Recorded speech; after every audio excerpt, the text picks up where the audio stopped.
Hi, I'm Ashley. Today I'm going to be showing you how to make a last name crocheted lace doily, I guess is the best word for it, but this one is mine. My grandma actually made these for all of her kids and grandkids for their weddings. So this is one of my most treasured wedding gifts that I have. It's hanging in my living room normally where I see it every day and can think of my grandma.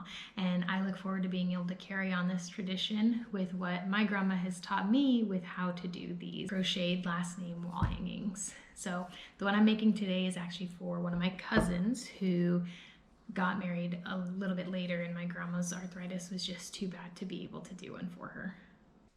To make the crochet lace name doily, you're going to need some crochet thread. So this is extra fine crochet thread, size 30. For crochet threads, the bigger the number, the thinner the yarn actually is. I found this online, on Amazon. The link is in the description. And then you will need steel crochet hooks. So crocheting with thread uses smaller crochet hooks. They are labeled as steel, as I said. And for these, again, the bigger the number, the smaller the hook. So this is a size 9 hook, which is 1.4 millimeters. This one is actually the smallest hook that I have, and that's why I'm doing the size 9. This crochet thread actually recommends a size 12 or 0.75 millimeter hook, but I don't have one that small, so I went with my smallest hook. So again, this is a size 9, 1.4 millimeter steel crochet hook. And then you'll also need scissors. So the first thing you're gonna need to do is create your pattern. You can Google Filet crochet letters, and there will be all sorts of examples of different alphabets for different styles of lettering. I just used the crocheted name that my grandma made for me as an example for my letters, and then adapted it for this name. And then I just created a very simple border, just going with every other block being filled in and then the other ones being open. So what this actually means, and I'm going to show you mine here, and every filled in space is going to be where it looks solid, and then every open block that's not filled in is going to be one of these kind of open holes, I guess is the best word for it. But then you can create these patterns, and so you can see her border was the every other also, and then you can create the patterns for the letters. So when you're making this, you can do it on graph paper or you can do it on Excel. Just get a grid, plug in your letters first, figure out your spacing. So I just went with a single kind of open space between each letter, gave it a little bit of a border around it before starting the decorative border. But you can go as simple or as fancy as you'd like. Borders you can also find online. If you just Google Filet crochet border, there will be so many examples, and you can kind of pick and choose what you like, put it together. So then the next thing that you're going to have to do is you're going to have to figure out how many foundation chains you need. So for the foundation chain, you need to count the number of blocks that you have. So for mine, that's 41. I've already counted. So 41 blocks, and then you're going to multiply that by 2. So that gets me to 82. And then there's kind of 2 options. So for me, I'm starting at the bottom right of my pattern. So I'm going to be starting with I'm going to be starting with a filled in block. So because of that, it changes the number of chains that I have versus if I'm doing an open block first. So again, you're counting, you're multiplying by 2, and then if you're starting with a closed block, you add 3 extra chains for your foundation chain. So for me, that was 41 blocks times 2, so 82 plus 3. So I'm starting with 85 chains for my foundation chain. If your border starts with an open block instead, you want to add 4 chains instead of 3, and that's because to create the open blocks you do an extra chain 1, and we'll go over that. But just know if you're starting with a closed block, count the number, multiply by 2, and then add 3 chains. And if you're starting with an open block, add 4. So I'm just gonna start with my slip knot and chain 85. And then after I complete my foundation chain, I'm gonna work my first row. So for me, I'm starting at the bottom right and working this direction. You could also kind of flip your project sideways and work back and forth this way if you want. It doesn't matter a lot. My grandma did it that way, where she started at one side, and so her stitches are standing horizontal instead of vertical. I'm going with vertical. You're gonna get the same effect either way. It's just which direction you want your stitches to go, and it doesn't really matter that much, and nobody's probably going to be able to notice unless they have made these before which way you actually chose. I finished my foundation chains, 85 chains, and now I'm going to do a filled in block. So that means I need to start with essentially 3 double crochets. So each filled in block is 3 double crochets. Each open block means there's a chain space and you're skipping a stitch. So to start with 3 double crochets, I am going to do a double crochet in the 3rd chain from my hook, and the turning chain will count as your first double crochet here. So the hardest part about this project is really this first row, getting started and working into the chain with such a small chain. It's kind of hard to count where exactly you are. If you have more practice with it, it gets easier, but the tiny chains are very hard to see where you're working into it, and that's really the hardest part of this project. Once you get past this first row of working into the foundation chains, it gets so much easier.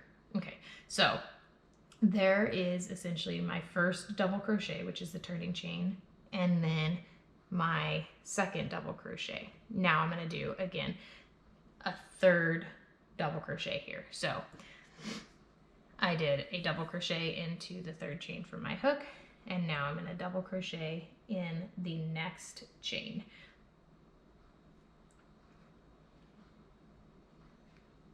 Okay. So now I'm going to do a chain 1 for this open spot, skip the next foundation chain, and do a double crochet into the following one.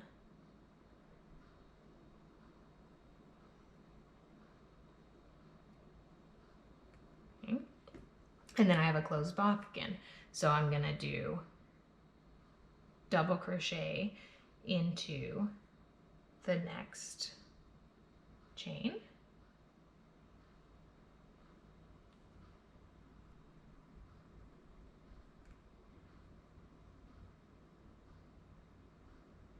And into the following chain.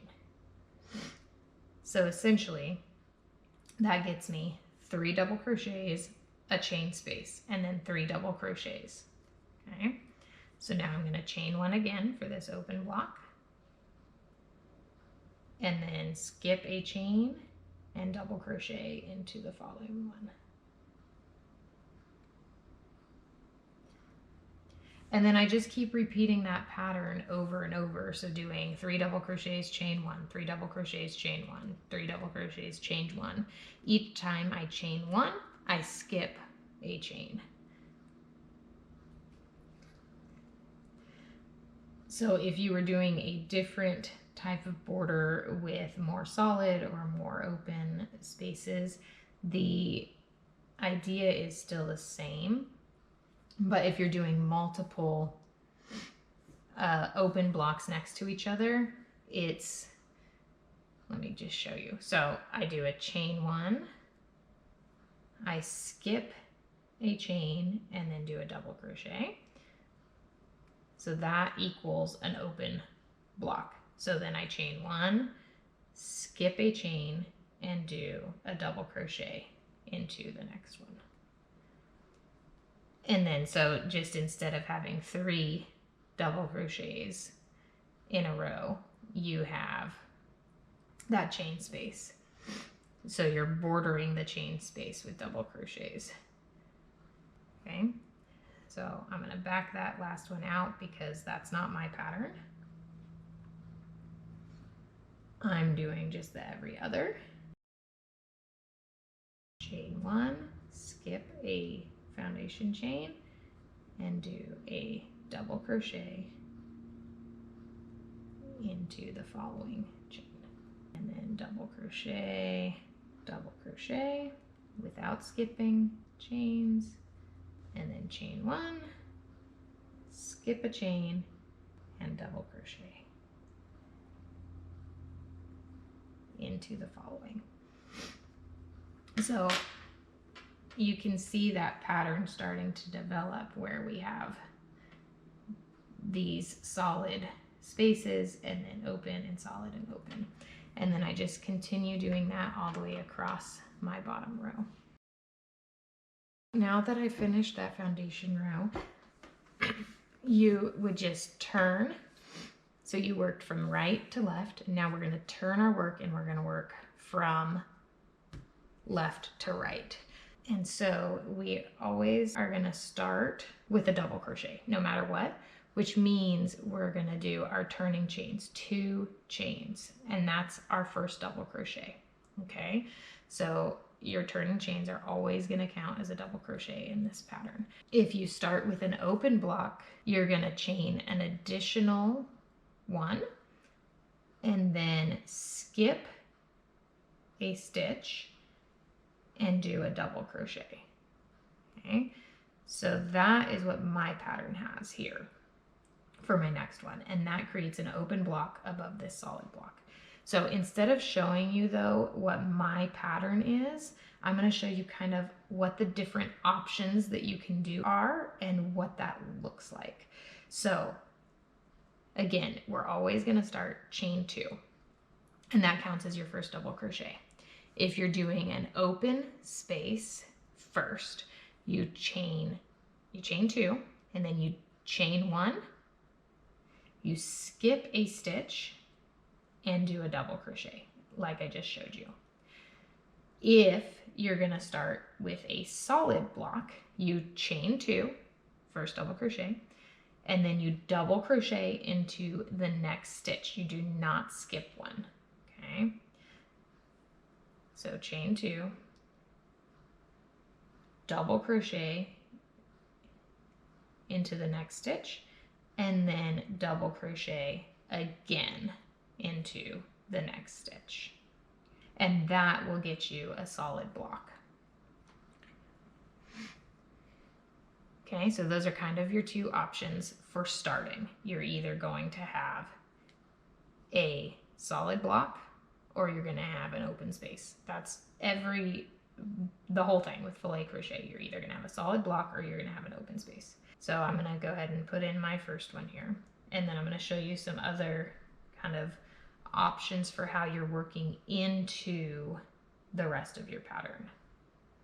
Again, it's just open space or closed, right? So if you're working an open space over another open space, you're doing your first double crochet on top of the starting post of the previous open space. So I have this double crochet worked into that starting double crochet, and then I just chain 1, I skip my chain space. So you're gonna put your next stitch on top of this closing double crochet, right? So you had your opening double crochet, you have your chain space right there, and then you have another double crochet that closes that space. So you're going to put that stitch right on top of there, and that will create an open on top of an open. Okay, now you could do a closed on top of an open space. Okay, so that's our next option. We had open on top of open, now we have closed on top of open. So when you're putting a closed block on top of an open block, you have your double crochet in your starting double crochet, and then you're going to just work into the chain space for your next one. So double crochet through the chain space, and that's your middle stitch of your closed block, and then just double crochet again into that closing double crochet of the previous block. Okay, and that gets you a closed block on top of an open block. Okay, so just remember, if you're doing closed on open, you're going into the chain space. If you're doing open on open, you're chaining one and skipping the chain space. Now, the next option is to work over a closed block. So if you're doing a closed block over a previous closed block, you have your first double crochet on top of that first double crochet of the closed block, and then you are gonna just not chain any. You're gonna do a double crochet into that middle double crochet, and then another double crochet into that final double crochet. Okay, and then you get closed block on top of closed block, and you're gonna do that, you know, for all of your letters. When you're building up height, straight solid lines, you're going to have these closed blocks on top of the previous closed blocks. Now, the other option is an open block over a closed block.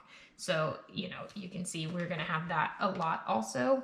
The whole border is open on top of closed, and all of these rows that are above the letters, you're going to have open on top of closed.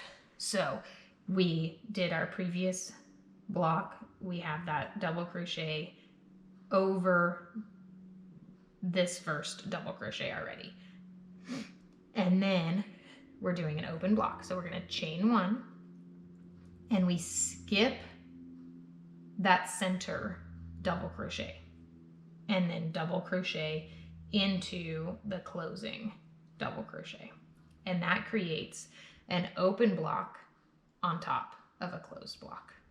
Okay? And that's all your options. Once you get started into this, after the first couple rows, it actually gets really easy because you have your grid that you're working on. And so it's nice because you just can be like, okay, well, I'm working right here, right? I'm doing 1, 2, 3, 4, 5, 6, 7 solid blocks, which means I have to do work into 7 chain spaces, and then I do an open one. And being able to refer to that previous row actually makes it really easy to follow the pattern. The biggest thing is just if you stop and have to put your project down, just you have to remember which direction you're working next. So that's what these arrows are. I know all of these rows I'm working from right to left, and all of the other rows I'm working from left to right. And then I just carry a pencil with me with my crochet stuff, and I will kind of mark what row I'm on, just so that I don't have to think about it when I have to stop and take a break. But that's it. So basically, create your own pattern with whatever name you want. You can do first names, you can do last names, whatever you want.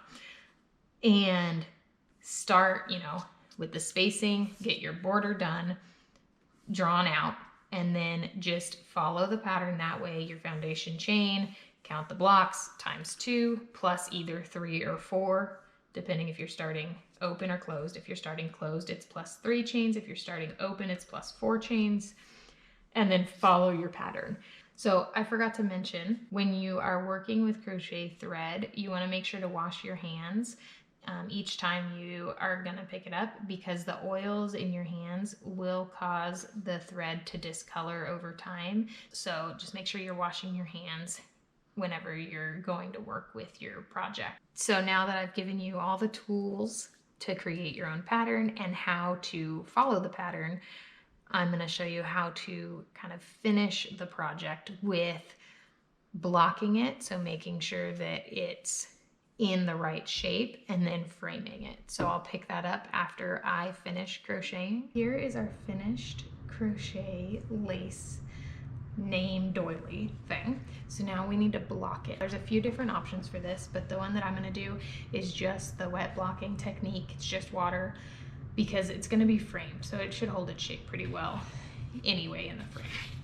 So I'm gonna dip it into this bowl of clean water, and then I'm just gonna gently squeeze out some of the water. I'm not gonna wring it though, because that would misshapen it, or make it misshapen. And then I'm gonna put it into this towel and just gently press out some more of the water. Again, just trying to make sure we're not wringing it, we're not gonna stretch any of those fibers out. We're just gonna gently squeeze out as much of the excess water as we can. And then I just have cardboard here. If you have a blocking board, definitely you can use that. I don't have a blocking board. I just don't block projects enough to make it worth it for me. So now we're going to start at one side and just start kind of gently stretching it. So I just have normal sewing pins. I'm just gonna start right here at the top corner, and that's my first one. Okay. And then I'm just gonna work my way down this first side, making sure to just stretch it gently as I go into the shape that I want. You don't need to do every spot, just so long as it's getting the shape that you want, and then you can always go back in later and add more pins if you need to. I got kind of a few in the first part there just to make sure it's very secure, and now I'm going to space them out a little bit more so you can see how much that really does stretch it out.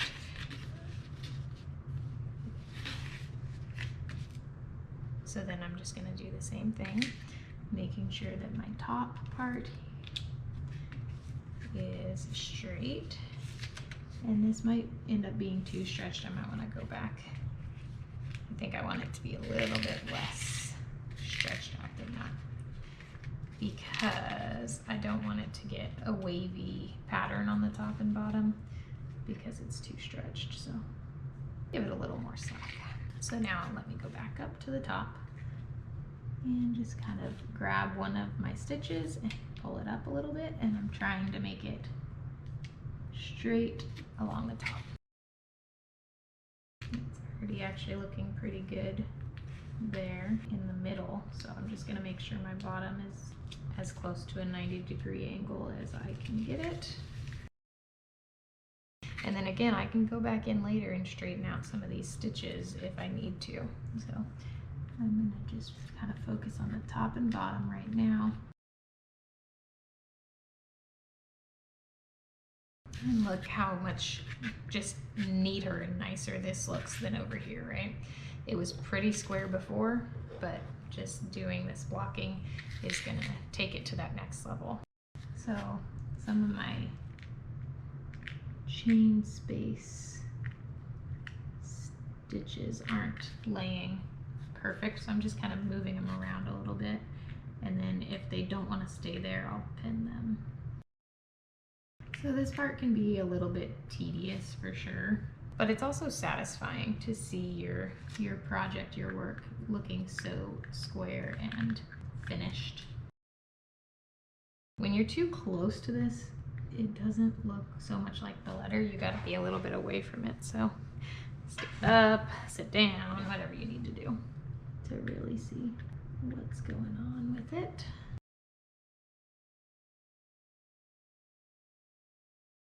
All right, so working just to get this corner nice and straight and square there, and then coming down here for this one. So right here it's kind of getting a little bit wavy, so I'm just gonna pull and do another pin right here to kind of, just gonna go back in and make sure I'm happy with all of the letters.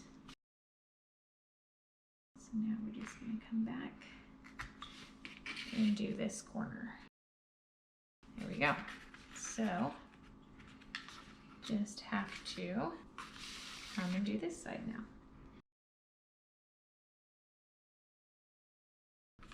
All right, so there is our finished project. Except that, you know, we always have to go back in and fiddle a little bit more. So then I just let this dry completely. And then when the pins are removed, it should maintain its shape, and then we can transfer it into the frame with the contrasting background. So now I'm just gonna get my frame ready. So what I'm gonna do is I'm just gonna take an 8x10 frame. I just got my graph paper and cut it to the finished size, and I just took this with me so that I could make sure that it was gonna fit. And then I just got some coordinating fabric to put behind the lace, and I went with a dark contrasting color because my thread is the light color. I'm just gonna take out the backing. This one had a mat. I don't need a mat, so I'm gonna remove the mat and just take the back piece here. And then I'm gonna cut it to fit right on there. And I did iron the fabric so that it would look nice and flat. I'm gonna leave just a little bit of leeway here. Okay, I changed my mind. It's gonna be way easier. This is gonna be hanging on a wall anyway, so I'm just gonna leave the fabric behind it. I'll cut off some of the excess. So let's make sure that's gonna work and that it's nice in the frame. Okay, so now we need to actually put our lace in. So I have my blocked lace, and now I'm just gonna remove all of the pins, and it should maintain this shape as long as I did it right. So I'm just gonna try to make sure that this is centered. Now, I could measure this, but I think eyeballing it's fine. I don't think it's necessary to measure. There we go. So now that it's in the frame, I think maybe it needs to shift just like a millimeter to the left. There we go. Okay, now I'm just gonna secure the back and then trim off some of the excess. Okay, there it is.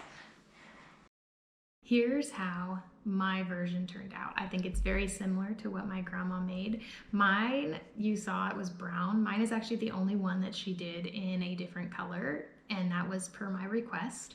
And all of her other ones were in the traditional kind of off-white, ivory white crochet thread. So I went with the more traditional look for my cousin. She actually wanted that, so that's what I went with. And then I'm really happy with how square it turned out. The blocking process worked really good. I was able to keep a uniform tension throughout. So I'm really happy with this, and I'm excited to see my cousin's reaction. I think she's gonna be very pleased. And you know, if she wants to change the frame, that's easy to do. So if you like this video, give it a like. This is what I would consider a perfect gift for a wedding or an anniversary or a housewarming, but I also have a perfect gift for baby showers. So if you're interested in that video, check out the perfect crocheted baby blanket that's super fast and easy, and it's just like a little car seat or stroller size blanket. It is super cute. Check that out here. Thanks for watching.